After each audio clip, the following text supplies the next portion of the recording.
Assalomu alaykum kanalim a'zolari, kanalimga xush kelibsiz. Bugun sizlar bilan birga obedga ovqatimiz uchun jarni kurisni, ya'ni tovuq qovuramiz kartoshka bilan birga.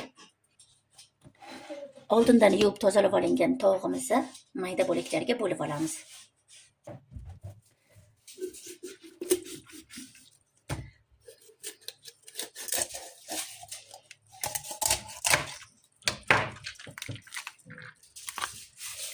Tovuqni 2 bo'lakka bo'lib olamiz.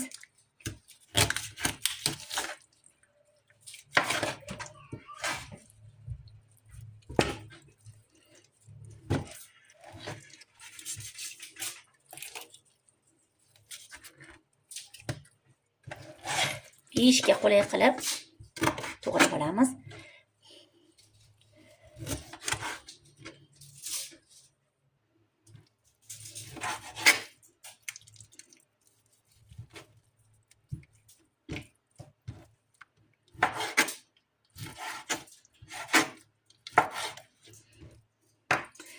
Tovuqimizni dumg'iza joyini olib tashlaymiz.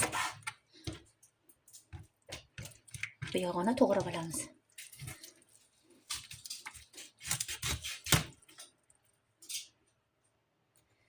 Mana tovuqni chiroyli qilib maydalab oldik.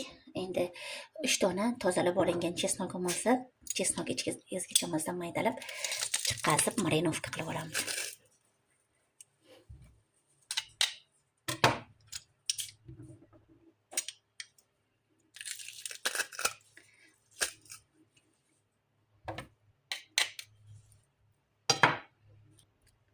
Chesnogimizni maydalab bo'lgach, normada o'lchab oldim. Tuz, zira, kashnich, aralashgan koreyskiy tuz hammasini solib, tovuqimizni marinovka qilib olamiz. Yaxshilab qo'limiz yordamida aralashtiramiz.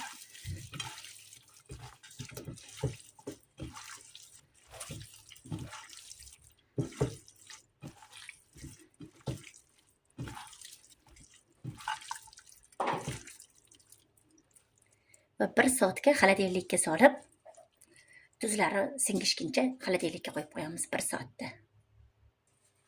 Ana endi keyingi navbat kartoshkamizni ham xuddi shunaqa qilib to'g'rab olamiz. Men kartoshkani noodatiy tarzda qovuncha shaklida to'g'rayman. Ichlariga singib, yog'lari, tuzlari juda ham chiroyli chiqishligi uchun xuddi mana shu tarzda to'g'rab olaman.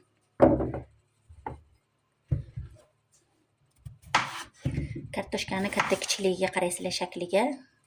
Kattaroq bo'lsa 6 bo'lakka, kichkinaroq bo'lsa 4 bo'lakka bo'lib olamiz. Xuddi shu tarzda to'g'rayamiz. Mana kartoshkamiz ham tayyor. Ana endi xuddi tovuqniki kabi ziravorlarni solib marinovka qilib olamiz buni ham.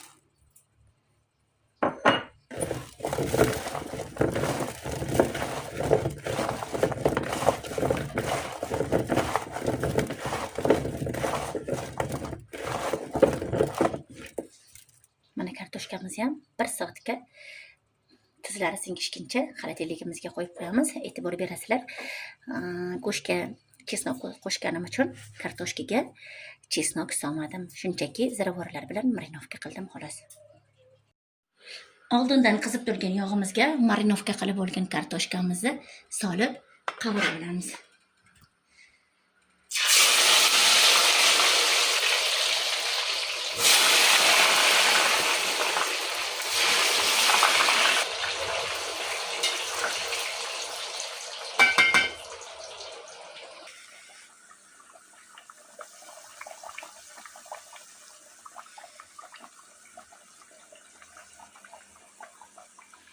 Mana endi tayyor bo'lgan kartoshkamizni ayganimizga chiqazib suzib olamiz.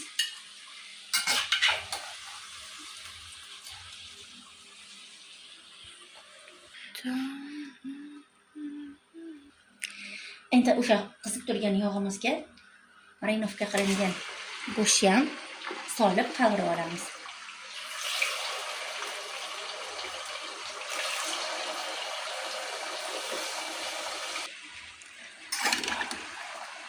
Go'shtni chiroyli qilib aralashtirib qo'yamiz va yaxshi pishguncha yog'da ichida qoldirib pishirib olamiz.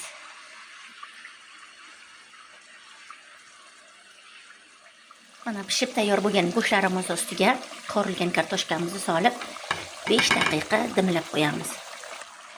Aralashtirib kovlab tashlamasdan qopqog'ini yopamiz. Dimlanib tayyor bo'lguncha bir dona piyozimizni maydalab to'g'rab olamiz.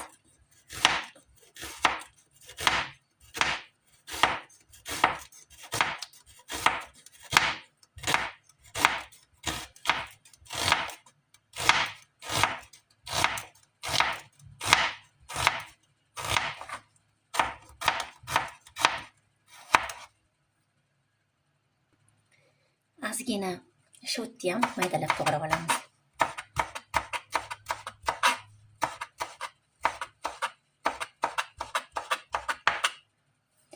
Va piyozimiz bilan ikkalasini yaxshilab ezib aralashtirib olamiz.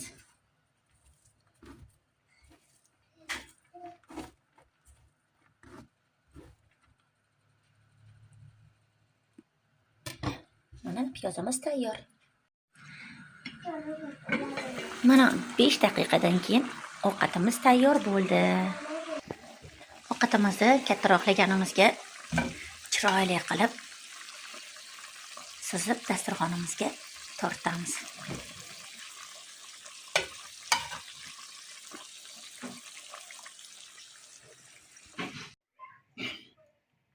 Mana hurmatli bekajonlar, oddiy va mazali tovuq sharkopimiz tayyor.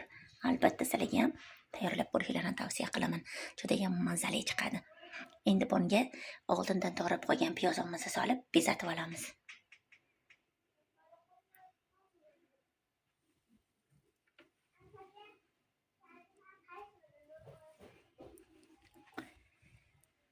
Mana ovqatimiz tayyor.